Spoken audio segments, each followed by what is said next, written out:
Well, hello again, everybody. Welcome back to Walking Through the Scriptures with Joseph Bahoda. I'm your host, Joe Bahoda, and I got another one for you today. I did this one before, but I kind of want to look at some old videos that I did and maybe kind of put an updated spin on them. And today we're going to talk about how Word of Faith preachers, or prosperity preachers / prosperity pimps, misuse and redefine and misdefine, if you will, in error, the word covenant.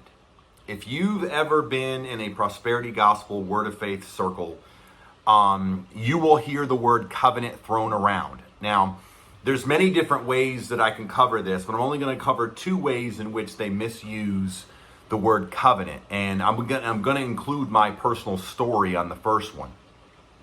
And basically, this is when you become like a spiritual son of the pastor or the bishop. Therefore, the pastor or the bishop is your father in the faith.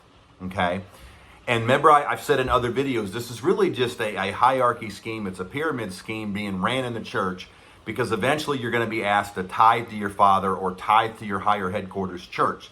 So you have a lot of bishops and pastors. They have a whole bunch of spiritual sons that tithe to them, or they have a whole bunch of churches under them, and then those churches tithed up to that church that's on top.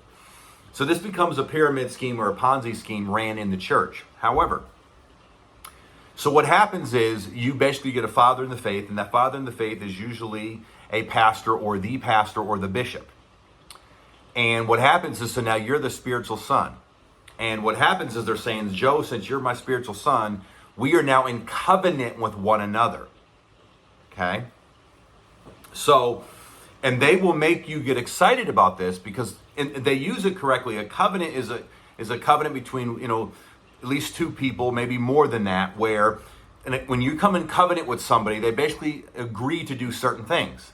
And as they agree to do certain things, ideally, you make up the lack, or you make up any areas in their lives that may be lacking. For instance, when God said, he made a covenant with Israel, and he said, basically, the nation of Israel will be my people, and I will be your God.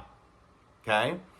And basically, Israel had a point, as long as you worship me and sacrifice to me, and you don't have other gods, then God said that I will bless you. I'm very, oversimplifying this, but that's basically what it was. So God said, I will be your God, you will be my people, you worship me, and I'll bless you. Okay? So it's a covenant or a contract, if you will, between two parties in which you make up the lack in any area. Okay? Well, if you are a poor person like I was back in the day, back in the early 2000s, because I came in covenant with the prosperity gospel Word of Faith around 2003, 2004. So I was in my mid 20s, and I was raised as a poor kid from Nowheresville, Pennsylvania. Okay? So when you start hearing these things, this becomes very tempting and very enticing, because who wants to have lack in their life? So you want to have things made up for you in the sense of, to come in and have somebody help you with your lack and to make up for the lack that's in you. So this is very tempting.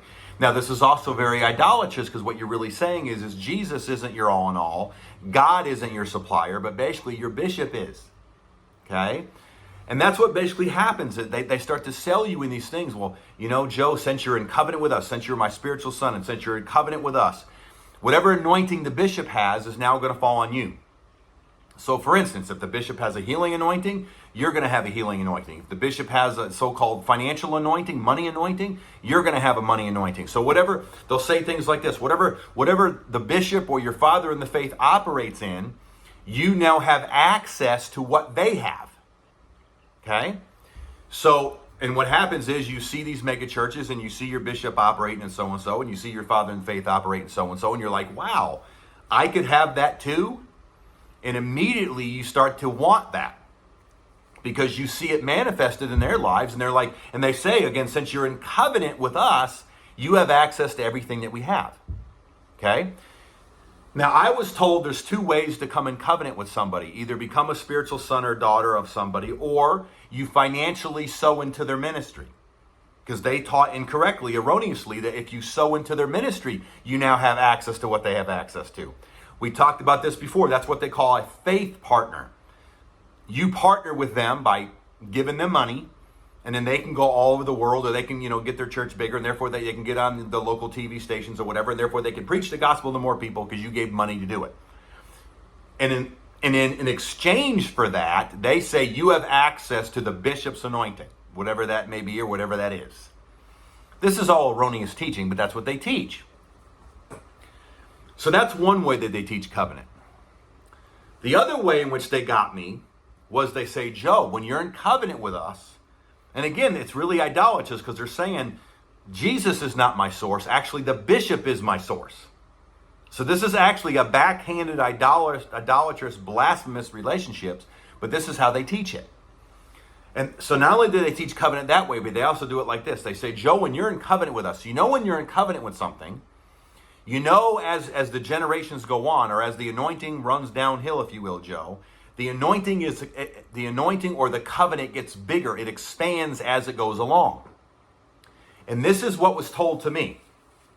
They said, Joe, you know how Abraham had two sons? Abraham had Isaac and Ishmael. But then Isaac had two sons, right? Esau and Jacob.